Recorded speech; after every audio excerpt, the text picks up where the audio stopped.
Нашата история започва в сърцето на Овърн, когато фермери се обединиха с обща цел – да си сътрудничат за напредъка на земеделието навсякъде за всички.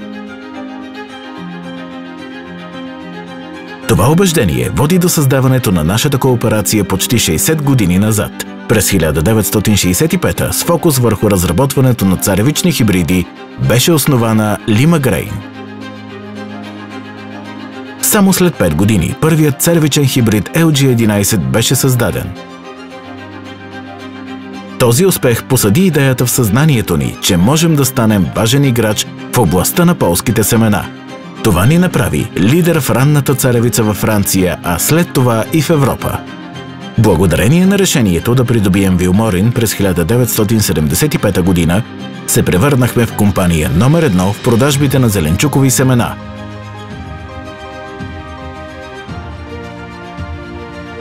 Клаус, Харис Моран, Вилморин, Микадо и Хазера са търговски марки, които сега са добре познати на 5 континента.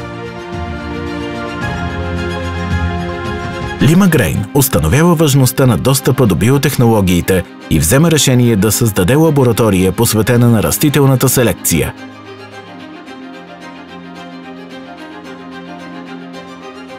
Биосем отваря врати през 1986 година, правейки ни единствените в сектора, които разполагат с такава организация.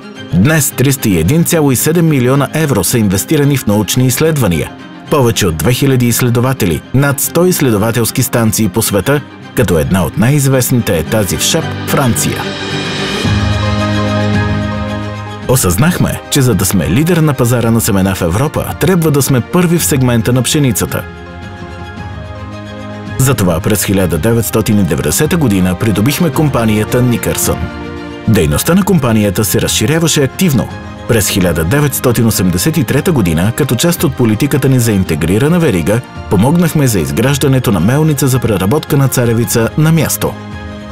Целта – да започнем от семена и да стигнем до съставките. Тази стратегия доведе до иновативни продукти и създаването на Lima Grain Ingredients през 2019 година.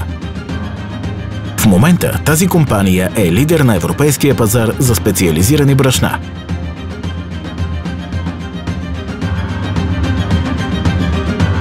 Влязохме в сектора на хлебни и сладкарски изделия с придобиването на жакет през 1995 година и на бросар през 2011 година.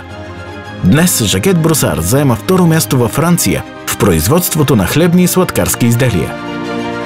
Тези стратегически решения доведоха до успехи, които женем и днес.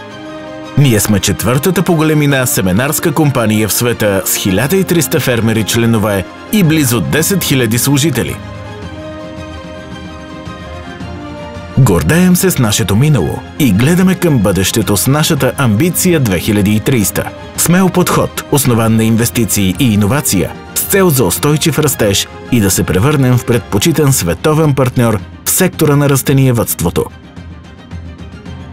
Заедно, нека изградим Lima Grain от бъдещето.